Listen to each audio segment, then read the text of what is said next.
Okay, good day everyone. So, I will be discussing to you your prelims and your project for Philippine history. So, as a compensation for my absence, sabi ko nga gagawin ko na lang madali yung prelims ninyo. So, pag-iisahin ko na yung prelims and project ninyo for the prelims quarter. Okay, so what will be your prelims exam and your project? So you will be creating a magazine that celebrates the centennial of the canonical coronation of the image of Our Lady of Peñafrancia.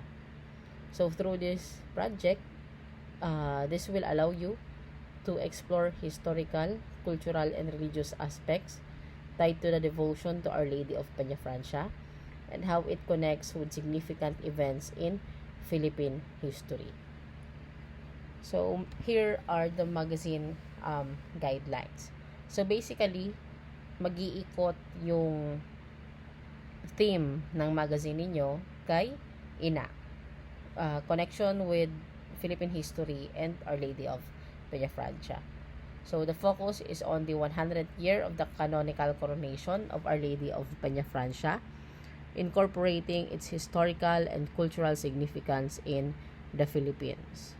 So, in this magazine, you must relate the devotion and festivities to major periods in Philippine history, such as Spanish colonization, the spread of Catholicism, and its role in Filipino identity and traditions. Okay, so I want to see in your magazine these 5 parts. So, kailangan nasa heading ito ng inyong magazine. Introduction, historical context, cultural significance, role in national identity, and modern day relevance. So, dapat yung 5 yan, makita ko sa heading ng inyong magazine. Ngayon, magtatanong kayo kung ilan bang number of pages ng magazine ang kailangan.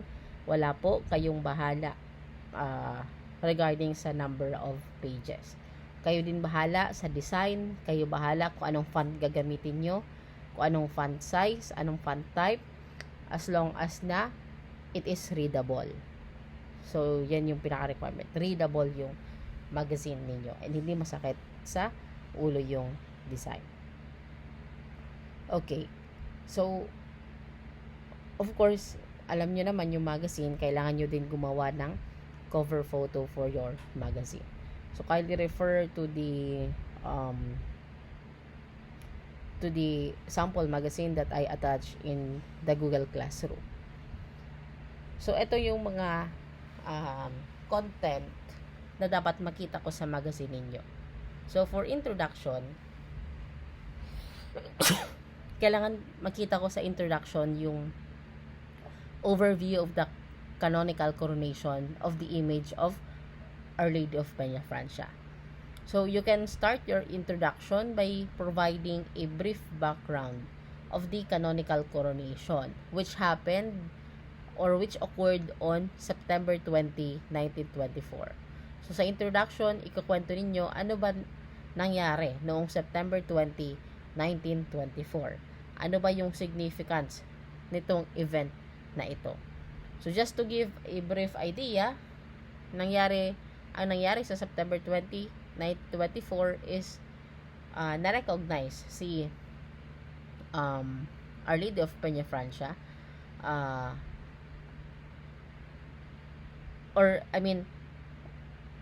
it officially recognizes the significance of the Marian devotion to the faithful in Bicol and beyond.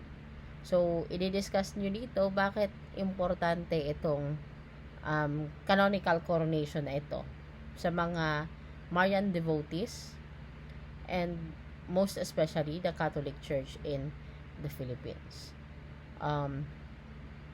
You also need to highlight the centennial celebration. Ito, yung nangyari lang last week as a major milestone. So, ibig sabihin ng milestone, parang isa siyang achievement na sinaselebrate ng mga Bicolanos. which is yun nga, ika 100 years ng coronation ni ina. So, yan. For the historical context, this is the part 2 of your magazine. Ito yung kailangan ko makita sa historical context. First is the influence of Spanish colonization and the spread of Christianity. So, dito, i-explain na muna ninyo paano ba nagkaroon ng religion.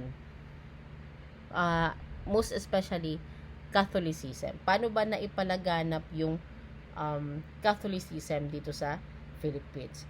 Siyempre, nangyari yan during the Spanish colonization. So, dyan i-explain ninyo ano ba yung mga ways, ano ba yung mga means na ginawa ng mga Spanish colonizers para ipalaganap itong relihiyon na ito. And kailangan nyo din i-explain that through Christianity, na ipalaganap din sa atin yung paniniwala sa mga saints, sa mga Marian images like Our Lady of Peñafrancia. So, yan yung sa first part ng historical context. Sa second part ng historical context, ito na yung history ni ina. So, ikikwento ninyo dyan, paano ba nakarating si ina dito sa Bicol region? Paano siya inintroduce sa atin ng mga Espanyol?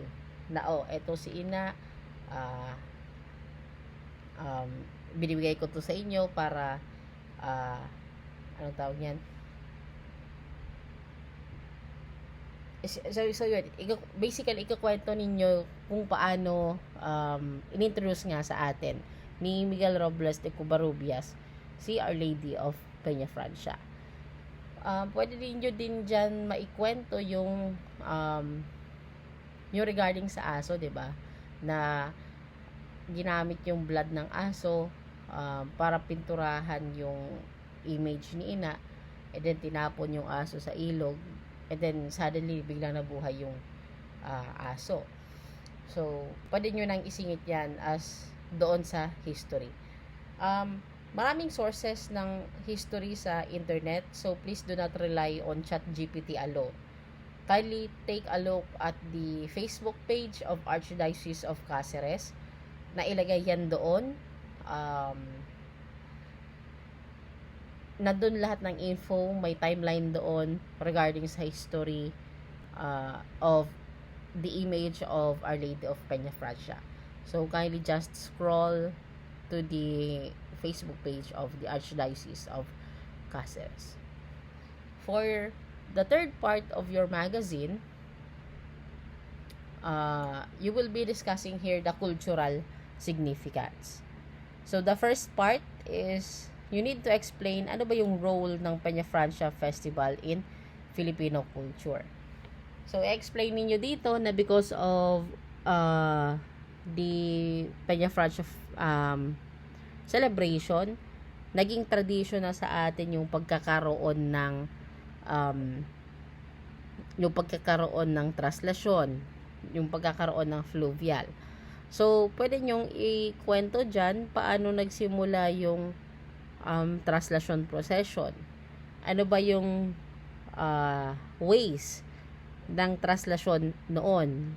For example, nung naabutan kong traslasyon noon is kinakarga pa or kinikerry pa si ina, kaya medyo mahaba yung traslasyon procession noon compared ngayon na mabilis na kasi nakasakay na sa degulong si ina. So, pwede ninyong i-discuss dyan yung pag-evolve ng traslasyon procession. And then, kwento nyo din paano nagsimula yung fluvial procession as part of the tradition during the Peñafrancia Fiesta. Also, pwede nyo din idagdag yung civic parade, yung military parade na kada taon part ng activity during the Peñafrancia week-long celebration of Peñafrancia Fiesta. And the second part of cultural significance, you will discuss how the devotion to Our Lady of Peña Francia is not just a religious practice but also a reflection of Filipino identity and resilience. So you will analyze here how Marian devotions help shape the moral and social fabric of the nation. So, pwede ninyong ipakita dito paano ba naniwala yung mga Bicolanos noon kay Our Lady of Peña Francia during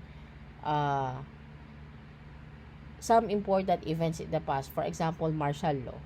So, may mga pangyayari bang naganap noon na involved si Our Lady of Peña Francia na tinulungan through the miracles of Our Lady of Peña Francia, hindi tayo masyadong natamaan ng martial law. So, pwede nyong ilagay dyan sa second part of cultural significance. The fourth part is the role in national identity. So, dito sa Marian devotion as a unifying force, ikukwento ninyo dito paano naipalaganap yung paniniwala kay Our Lady of Peña Francia to the different parts of the Philippines.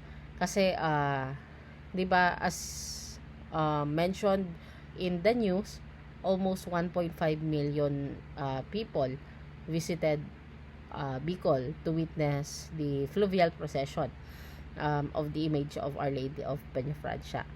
So, yan. Let's take a look on how the belief to Our Lady of Peña Francia was spread throughout the country. So, yun. Next, connection to the Philippine Revolution and political struggles. Medyo connected siya dito sa linking faith with Filipino identity. Last part is the modern day relevance. So, dito i-explain ninyo ano ba yung impact nung centennial celebration. Ano ba yung importance ng ikasangdaang taon ng canonical coronation ni Our Lady of Peña Francia. Is this just a normal celebration or may gusto pa bang ipahiwatig itong event na ito sa mga Bicolanos? So, yan. Explain also some of the challenges and opportunities for future generation. For the visuals and design of your magazine, again, I am giving you the freedom to design your magazine. You can use any design apps like Canva. So, marami ng pre-made template sa Canva. May mga pre-made template ng magazines doon. So, you can choose some template and then just drag and drop some contents. Medyo easy lang naman gamitin yung Canva. Kung medyo expert kayo ng konti, you can use Adobe Photoshop. Or, yeah. You can also use Microsoft PowerPoint. Pwede din kayong gumawa ng magazine dyan. And Microsoft Word. Kailangan nyo bang ipaprint ito? Hindi. You must send it in a PDF format. Kung hindi marunong mag-PDF, kung halimbawa ginawa niyo through Microsoft Word, okay na yung docs file. Pero kung halimbawa gumawa kayo sa Canva, save it as a PDF. So, yun. Again, kindly refer to the sample magazine that I attached sa Google Classroom ninyo para ma-visualize ninyo kung ano yung parang gusto kong makitang output sa inyo. Also, do not forget to put table of contents para hindi sabog yung magazine ninyo.